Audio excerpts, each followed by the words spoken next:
Hi, I'm Rachel Renee, an artist, creativity coach, and your internet hype gal. And I'm Lauren Hom, a designer, muralist, and chef. And this is Crash Course, a Chaotic Creatives mini-series about gathering in the material world. Throughout the series, you'll follow along as we imagine, plan, and launch an exciting in-person workshop in New York City that you can actually attend this November. And hopefully we'll inspire you to host a workshop of your very own. Let's jump in.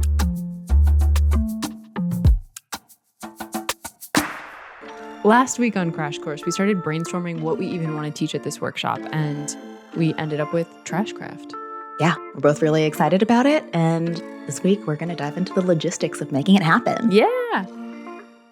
So we started talking about like the timing and thinking about this being an all-day workshop. My question that we ended on last episode was, can we charge money for an all-day Trashcraft workshop? So I think we kind of got to think through like how we market this, because well, one, we want enough dry time. We were starting to talk about that. So like we need to build in enough dry time for whatever we're building and what materials we end up using.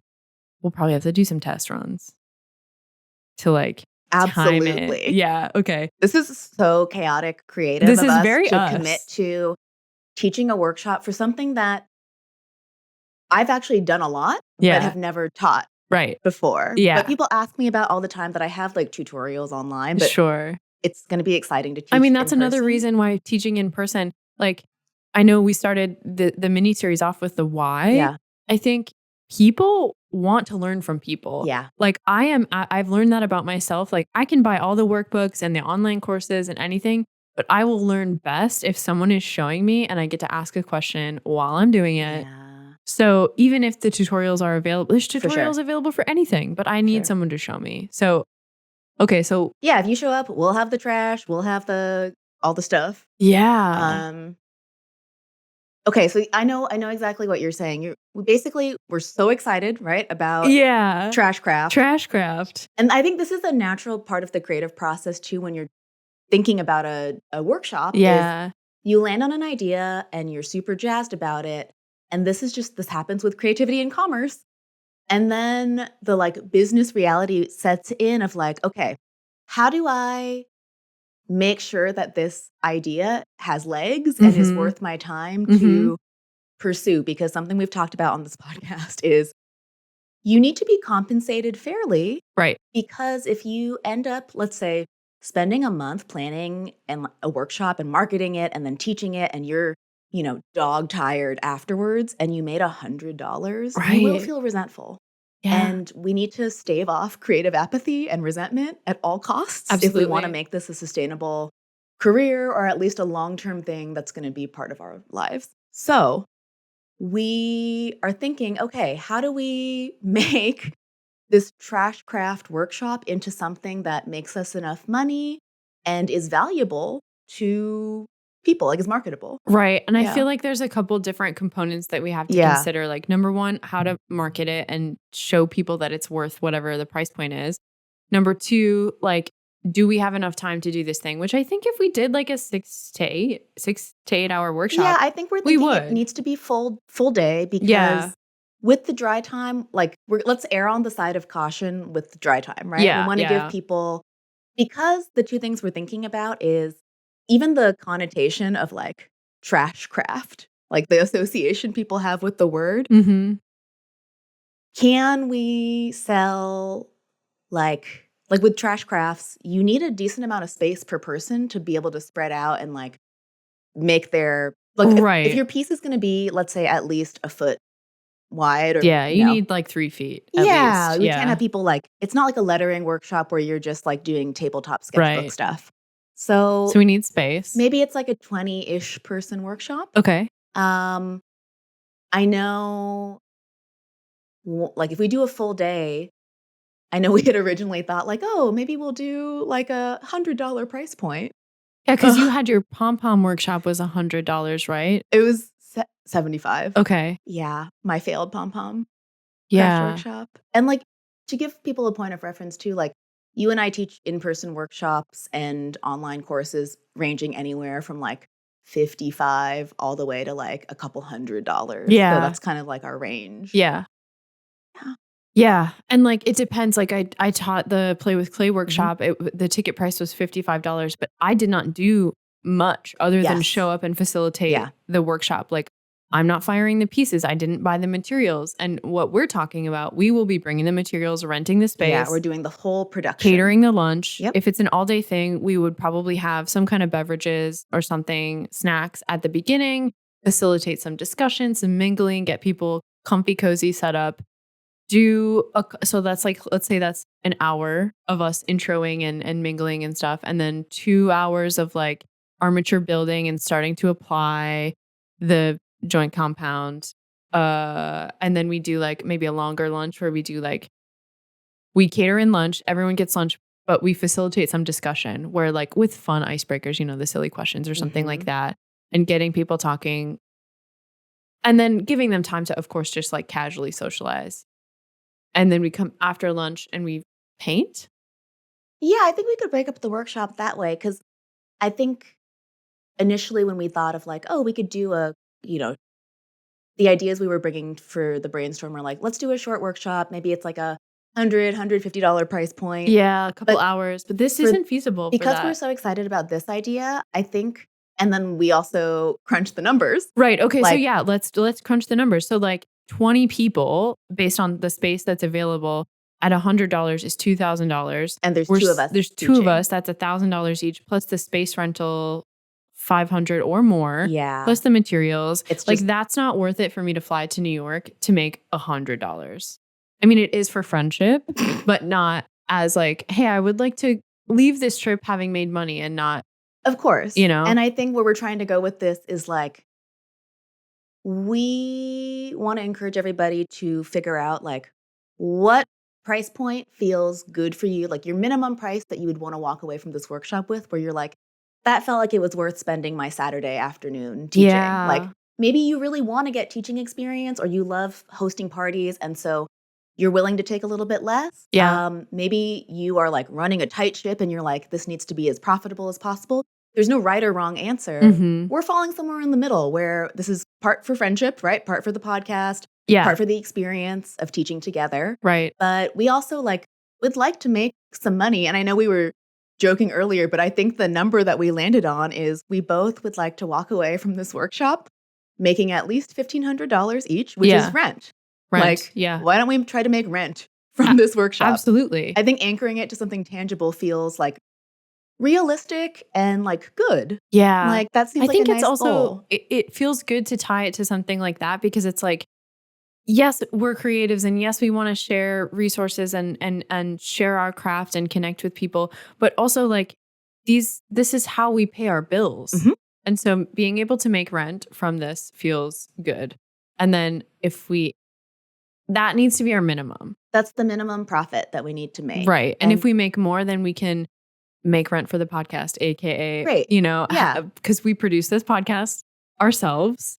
We don't have sponsors yet. And so any bonus would be great. So Yeah. And keep so making this for you. I think that taking all that into consideration, like it's a win-win to turn this workshop into a full day workshop. Yep. Because we can charge more for that. We can provide more Higher value. price point. Yep. And what you had talked about baking in like some kind of like facilitating a creative discussion, maybe even some like coaching during lunch in between while the thing is drying. Totally. Makes a lot of sense. Yeah. So they're getting more out of it. They're not just getting like, oh, hey, bring some trash and we'll put it together. Yeah. It's more like you're getting access to us also as creative coaches. And this is a more well-rounded workshop where you're getting a lot, not just a trash craft. Yes. Okay. So speaking of trash craft, are we on the same page? Or what you say, what you're thinking? So since I've been deemed the naming queen of the podcast. One thing I was thinking about with the trash craft was from a marketing perspective, the association with trash craft, because I was joking earlier, like, should we call it trash craft or garbage art? I like the ring of both of them, Mhm. but both of those phrases kind of have like a cheap association with them, Mhm. even though they're fun and silly and like very on brand for us. Yeah. And we were kind of like brainstorming as a group, like Yeah. like you and me and Kristle, Uh-huh. because we were like, oh, like we like these names, but it just doesn't feel like a like marketable. We don't it's not that we don't like the idea of Yeah. trash craft, but it's like we don't want to give someone who isn't as playful as us a negative connotation of like you're leaving with like a kindergarten type thing. Like you Yes. are leaving with an actual skill and a beautiful piece of art, hopefully. Yes. And It's a- so Kristle chimed in Yeah. and gave us sustainable sculpture. Which brilliant. Love. Like chef's kiss. Susty sculpture. I keep saying susty. That's not going to be the name. It sounds too horny. It has to be a sustainable I just sculpture. want my croissant to have boobs. Great. Susty busty. Hey, if you come to the workshop, you're welcome to do that. This is a sex positive workshop, so if you want to do that, that's fine. Yep. But we wanted to bring that up because when you're thinking about naming your workshop, marketing your workshop, these are real considerations that like we are in real time like thinking through. Yeah. The thing I likened it to is, I'm sure we could sell a workshop at a decent price point still called Trash Crafts. Mm-hmm. But I think about like the ways over the years that people kind of shrink or like demean the creative work that people do of saying like, oh, your little doodles, or like that's just like your little hobby. Yeah. Oh, you're just knitting. Yeah. Yeah. When like the difference between quilting or knitting and fiber arts, like they're the same thing. They're the same thing. Yeah. And it's all in how you talk about it. Right. They're both valid. Yep. But how you identify it, you basically have to teach people how to treat you as an artist. Yeah. And we wanted to talk about that because absolutely, I am so for calling it sustainable sculpture.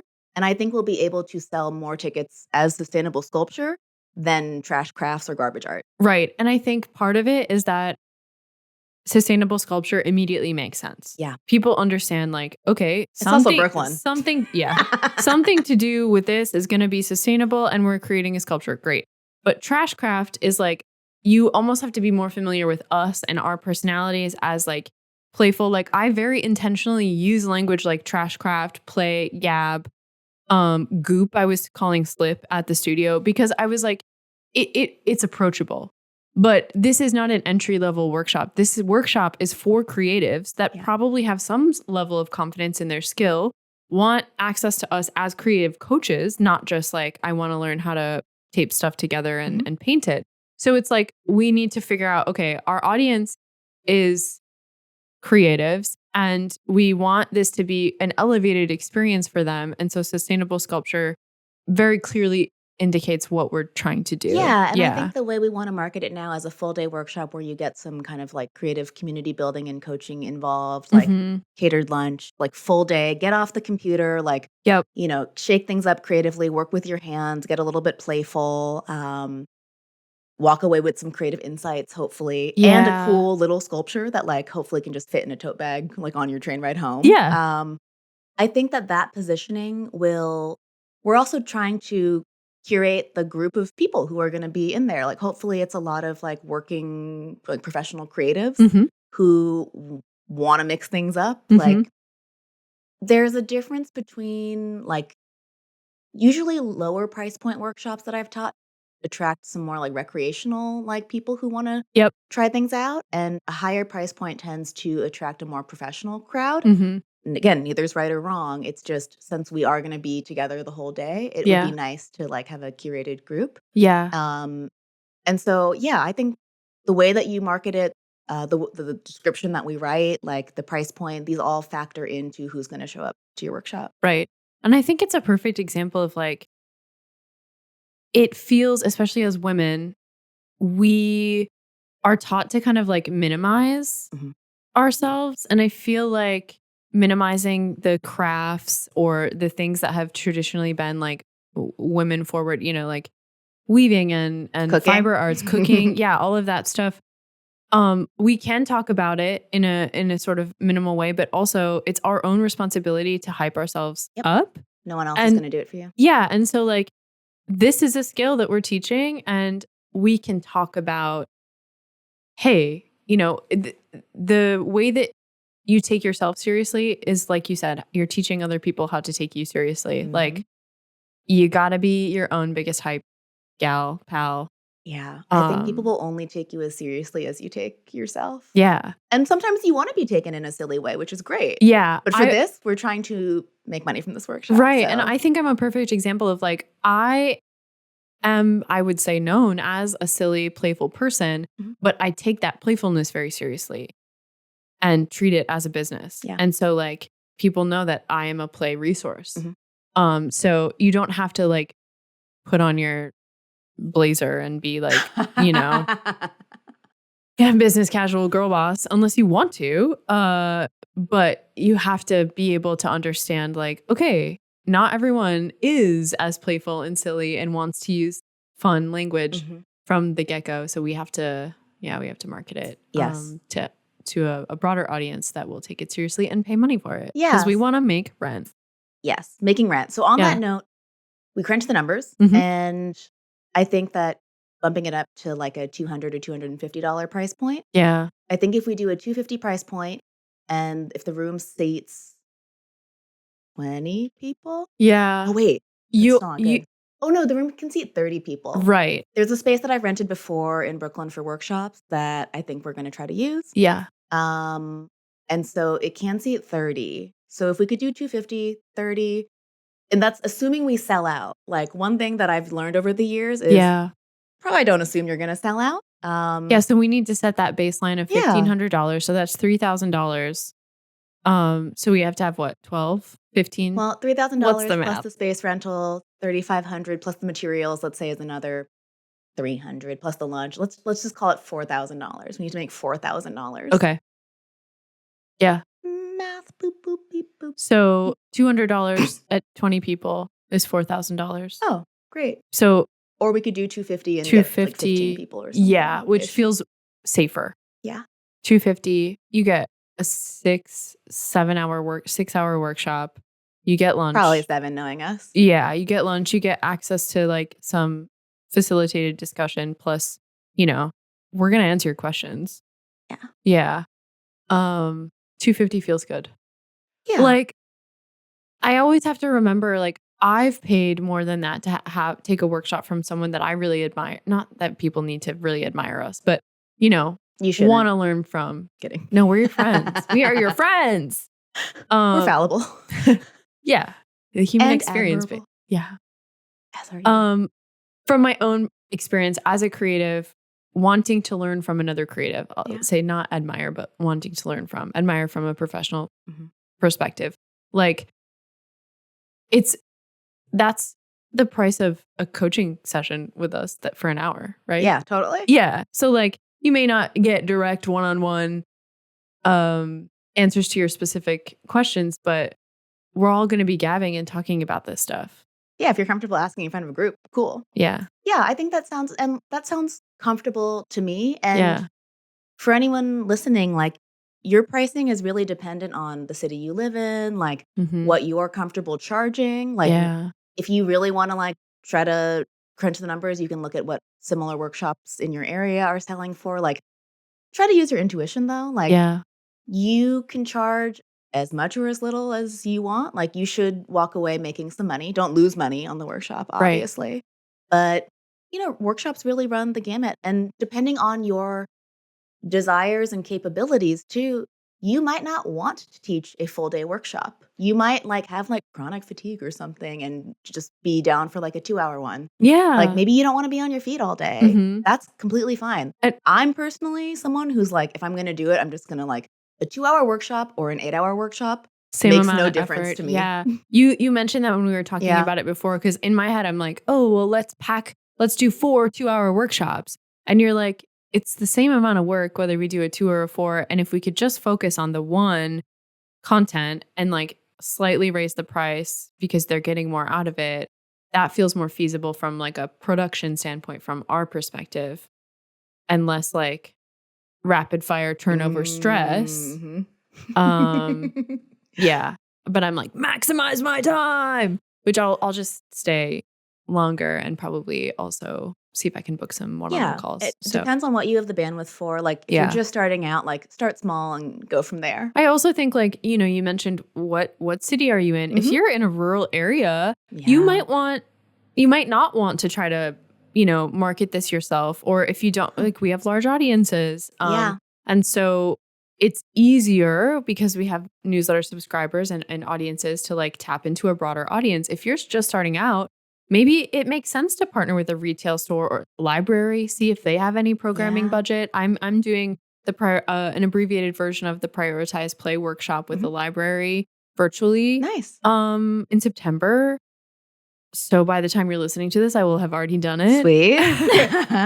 But I think like there are other opportunities if you're interested in teaching and you don't feel like you're ready to kind of put on a full day production on your own. Yeah. Like we both are kind of like organized type A. We like event planning and we like hosting. So it makes sense for us to do this on our own. Yeah. And, even if you aren't type A, like have those tendencies like we do, if this sounds interesting to you, like, again, start small. You don't have to put on a full production. Like, just get a little bit outside of your comfort zone. I do think there's a lot of value in learning how to like organize small events and gather people. Yep. It's really powerful. You can use it for any kind of organizing, whether that's like recreational, educational, political. Like, it's nice to know how to gather people in a place. I also think that in teaching, what I've found really beneficial is having to articulate the things that I do intuitively.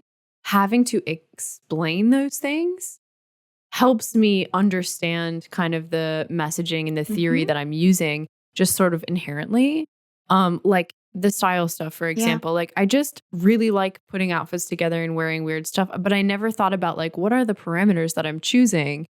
And it's like, oh, well, I have found that I like these materials, these colors, these color pairings, but I never had to articulate that until I attempted to teach it. And so there may be things that you're doing intuitively as an artist, whether that's picking materials or colors or whatever, and starting to try to teach that will help you kind of solidify your understanding of that process. And so that's one thing that I really enjoy about teaching is like, oh my gosh, why do I do that naturally? And then having to explain it. Yeah, I think it's a really rewarding process. And hey, if you try it once or twice and you hate it, don't have to do it again. Good information. Yeah. Next week on Crash Course, we are going to be talking about troubleshooting your workshop and covering everything we've learned from teaching our own workshops for many, many years. We made the mistake, so you don't have to. Oh, yeah. Just to set you up for success when you do host your own workshop after being so inspired by this mini-series. Hey, we're actually hosting this workshop on November 13th in New York City. You can sign up with the link in the show notes. Hope to see you there. Crash Course is a chaotic creative miniseries created by me, Rachael Renee. And me, Lauren Hom. And our producer, editor, and self-titled podcast gremlin, Kristle Marshall. Special thanks to our patrons for early access to episodes and bonus content, or to just show us some love, support us on Patreon. Link is in the show notes. And give us a boost by liking, rating, sharing your favorite episodes with your creative pals, and maybe just send us a nice message on Instagram. Yes, please. Talk at you again soon. Bye. Bye.